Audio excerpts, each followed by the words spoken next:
Mama kana kombola misheni, mama kana kombola misheni, waluhanga na kombola misheni.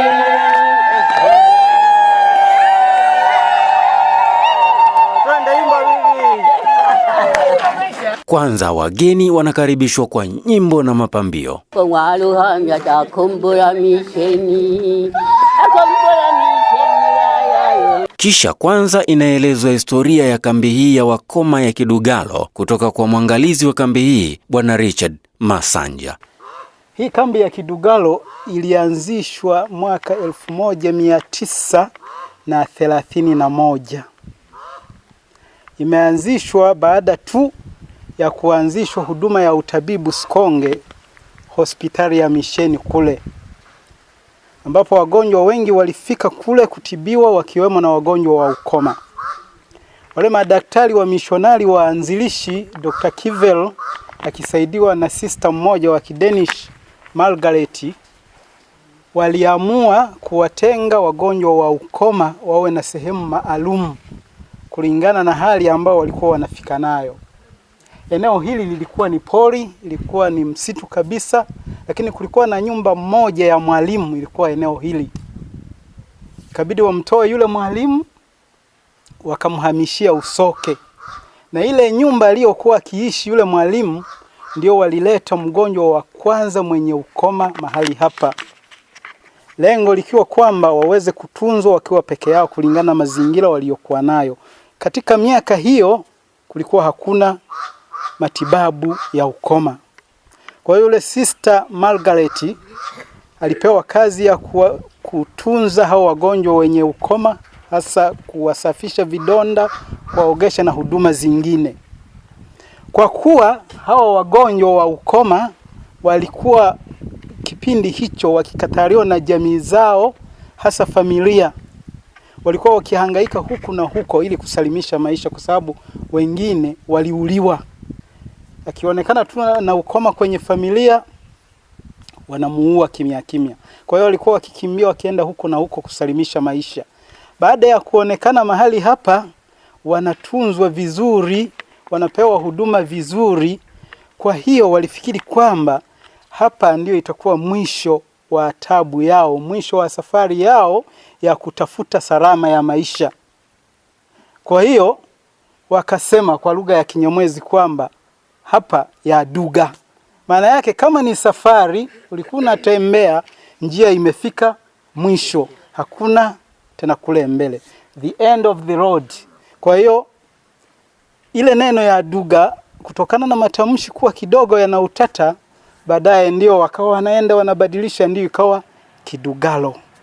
Tulipanga ndani ya toka mwaka jana mpaka kufikia hivi kwamba tutakuja kuwasalimia, tutakuja pamoja na nyie siku kama ya leo, na tunashukuru Mungu siku imefika na imetimia.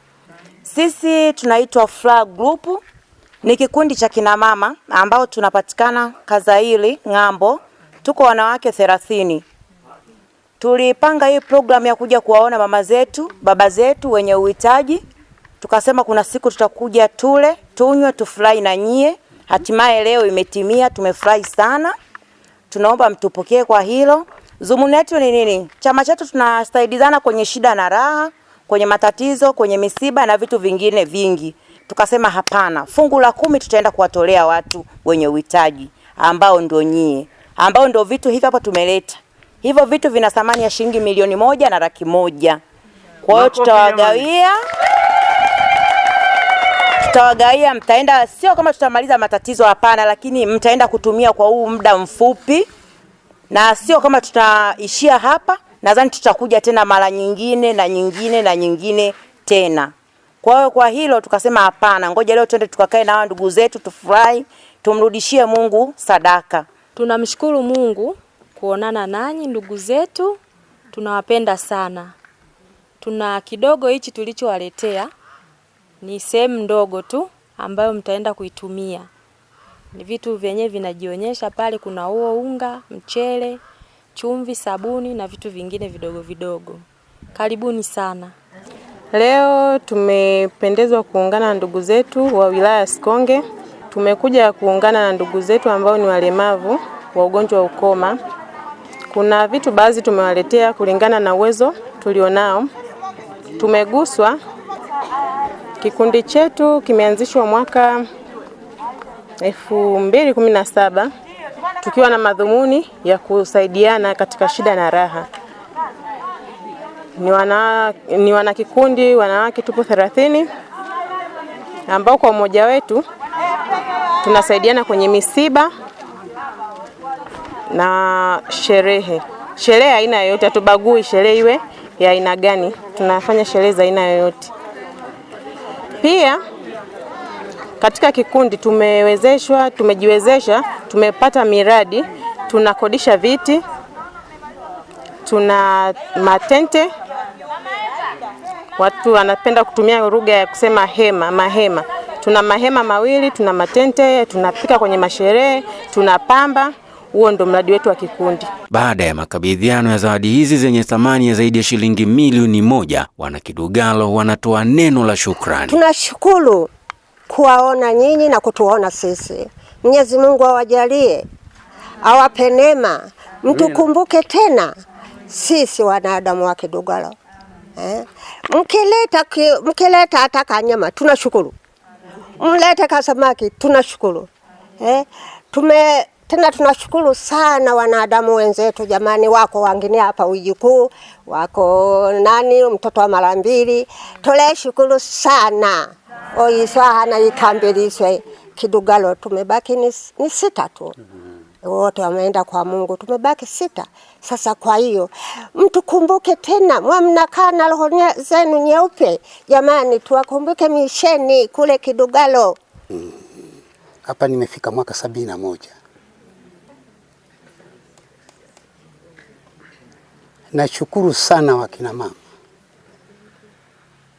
kwa safari iliyowaleteni hapa kuja kutusaidia sisi walemavu wa wilaya ya Sikonge hii. Tena Mungu awabariki. Awazidishie baraka. Amina. Na shughuli yenu na maendeleo yenu yazidi kusonga mbele. Amina. Nashukuru sana. Na wenzangu hawa nazungumza kwa niaba yao. Na wenyewe wanashukuru sana. Maana kitendo mlichokifanya leo hii hapa hatujawahi kukiona hata mara hii. Karibuni sana, muwe na kumbukumbu ya kutukumbuka sisi. Wakina mama wa kikundi cha Furaha wanakamilisha ule usemi usemao, kutoa ni moyo na usambe si utajiri.